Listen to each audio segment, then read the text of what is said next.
Jaden Daniels is hurt. The team stinks. In college football, it's 70-30. Coach matters more than quarterback. He's head coach, GM, and therapist. In the NFL, flip it. Look at Mike Tomlin. When he had prime Big Ben, Super Bowls. Old Big Ben, playoffs, but couldn't beat good teams. Now, yikes. So the Colts, Shane Steichen, was he a bum last year? No, they upgraded at quarterback to Daniel Jones. Andy Reid's entire career was, he's a very good coach. Now he's a legend. Why? He gets smarter? Mahomes. If you're looking at last night, 80% of the NFL winning games comes down to your quarterback making 5, 6, 7 throws or decisions. High-level execution that wins games. Mike Vrabel's not winning that game last night with Justin Fields as his quarterback because it was a reasonably close game. But Drake Maye made 6 or 7 decisions and throws that are incredibly high level. That kid is so good on first down, it's amazing. He had a jump pass, couple sideline throws. That's the difference. I mean, Mike Vrabel certainly elevates him. Mike Vrabel made Ryan Tannehill a number 1 seed. Remember that in Tennessee? Who did Vrabel get beat by that year in the playoffs? At home, as a favorite. Zach Taylor. That's not who beat him. Joe Burrow beat him with a much worse roster. And Vrabel knows that. I mean, and Vrabel, like Belichick, understands that a lot of times just give it to the coordinator and the quarterback. It's a little harder to do when Drake May's young, but, I mean, Belichick largely, Tom Brady and Josh McDaniels ran the offense. They were on the phone constantly. So Josh McDaniels, probably the best offensive coordinator in the league last decade. I guarantee you he and Drake Maye are running most of the offense. And that's not a knock. I mean, but I mean, you watch the Jets offense, it looks like a service academy. They run on 3rd and 8. That's like Jurassic. That's awful. But I watched that game last night. There's another one of his throws right there. He just made about 6 or 7 big plays in a reasonably close game. There's another one. You know, back of the linebacker, in front of the safety. That's what the kid does. And, you know, again, I am not saying that Reid doesn't deserve credit for Mahomes. In college, Mark Few is Gonzaga basketball. Nick Saban was Bama football. They recruit, they develop, they're the therapist, they're the GM, they work the cap, they do the international stuff. They make every decision. That's not the way it works. Vrabel doesn't want to make every decision. He's trying to build a culture. You see this thing he does? When he's been doing this for years. That's culture building. He is a player's coach, and he wants you can't do everything. You can't do that, coach the offense, the defense, do the cap. That's what Belichick tried to do. Old Belichick tried to do that. He took over personnel. He was terrible at it. He was a great culture builder and a great defensive coach. So Vrabel's absolutely a huge part of this. But in the NFL, it's always felt like to me, it's 65-35, 70-30. You got to have the guy that can execute at a high level, intellectually, physically, emotionally, and that is potential MVP, Drake Maye. Yeah. I don't really know what this take is right now by Colin. Drake Maye was there last year, and they weren't winning. It didn't look like this. I mean, you're talking about Shane Steichen getting Daniel Jones. Is Daniel Jones doing what he's doing with Shane Steichen than he did with Brian Daboll and the New York Giants? No. So coaching matters. It's like, if anything, it's not 70-30. If anything, it's like 50-50. And watching this game highlighted this beautifully. And the broadcast highlighted this beautifully. Drake Maye is elite. Drake Maye is special. I did the whole breakdown of the whole game, of the highlights of the game. I mean, I just kept rewinding Drake Maye plays of just being like, oh my gosh. Because Drake Maye is special. And it is amazing to watch. It is absolutely amazing to watch. But to then downplay like what the coaching brings, and whether it be Vrabel or Josh McDaniels, like they do such a great job of playing off each other, where Josh McDaniels is really making things a lot easier for Drake Maye, which again is the job of the coach, to make things easy for your quarterback. Like, gee, I don't know what Andy Reid does. I'm going to lose my mind in this take right now. Patrick Mahomes doesn't have all those Super Bowls if Andy Reid's not there. Oh my gosh, what are we talking about, Ray? I feel like, oh my God. I don't know why Colin took this angle for this take right now. because it makes me want to go on a completely different conversation rather than just talking about how great this Patriots team is.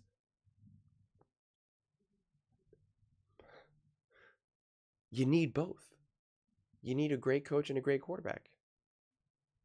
That's how it works. The vast majority of Super Bowls that are won, it's like 80% of them have a Hall of Fame coach, Hall of Fame quarterback. It's very rare that you have a coach who wins a Super Bowl with a bad quarterback or an average quarterback, or a great quarterback wins a Super Bowl with an average coach or a bad coach. It just doesn't really happen.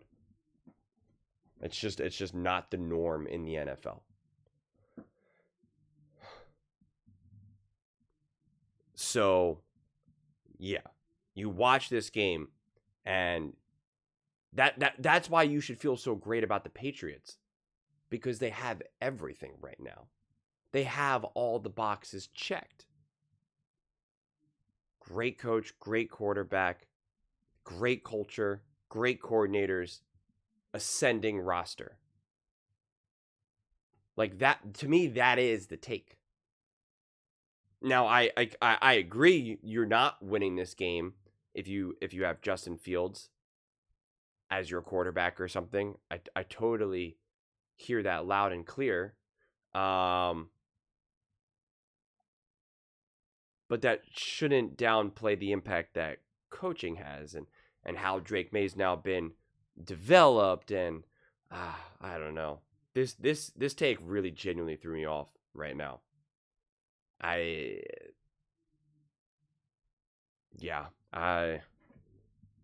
actually find it incredibly frustrating, and I really just wanted to walk in here and just talk about Drake Maye and talk about why he should be, a top MVP candidate, and how special he's been, and all of this. But like, yeah, I don't know.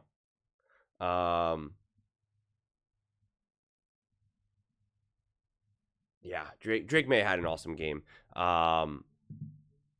He was 25 for 34, 281 yards, 8.3 yards per attempt, 1 touchdown, only 1 sack, so that's great. He's been handling the pressure so well. 83.3 QBR, 107.6 passer rating. I really feel like his box score doesn't do it justice. He had a handful of plays. Like I said, I have a video that I posted where I go through like 14 minutes worth of highlights, and a full minute of it is just me keep going back to the one highlight where he steps up and throws off the 1 foot.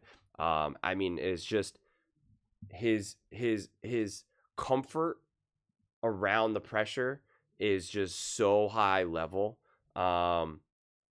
And even Henderson, right? Like 19 carries for 62 yards. Like, again, he had a couple really nice plays and obviously a couple nice catches as well. Especially the 1 touchdown that, they had to really just body into. It was almost like a tush push practically, like after they were already, the pile was just like all together.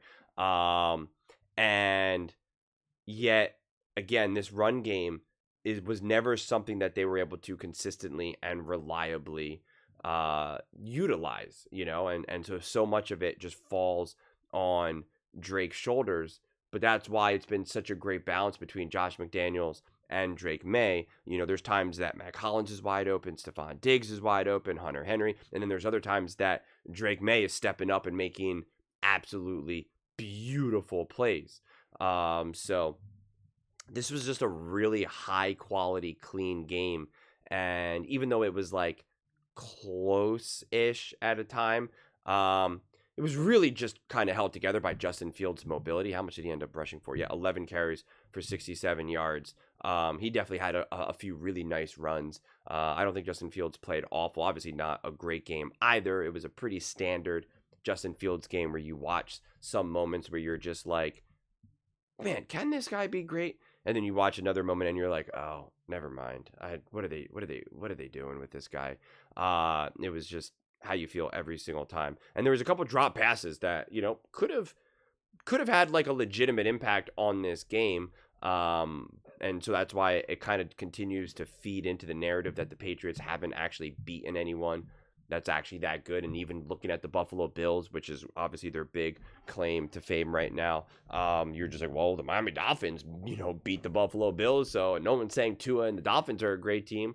I remain firm that the Patriots are a great team and a top team in the NFL, and Drake Maye has been balling. And the reason why I ultimately do have that belief, like, no, this team is actually great, is because of coaching, is because of quarterback play, right? Like, that's what it actually gets boiled down to, more than just who you beat in your record. It's just like, I'm looking at the quality of play, and it's beyond just, it's just easy for us to take advantage of lower teams. Like, you took advantage of a team that was clearly not on your level, but then you're still seeing Drake Maye make these types of plays, and you're just like, that holds up no matter who you're playing.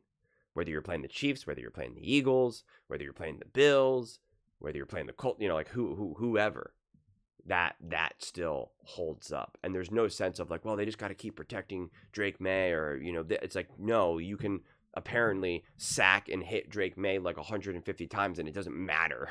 Like it just doesn't matter. So it's just remarkable to me. It really is. They've been such a joy to watch.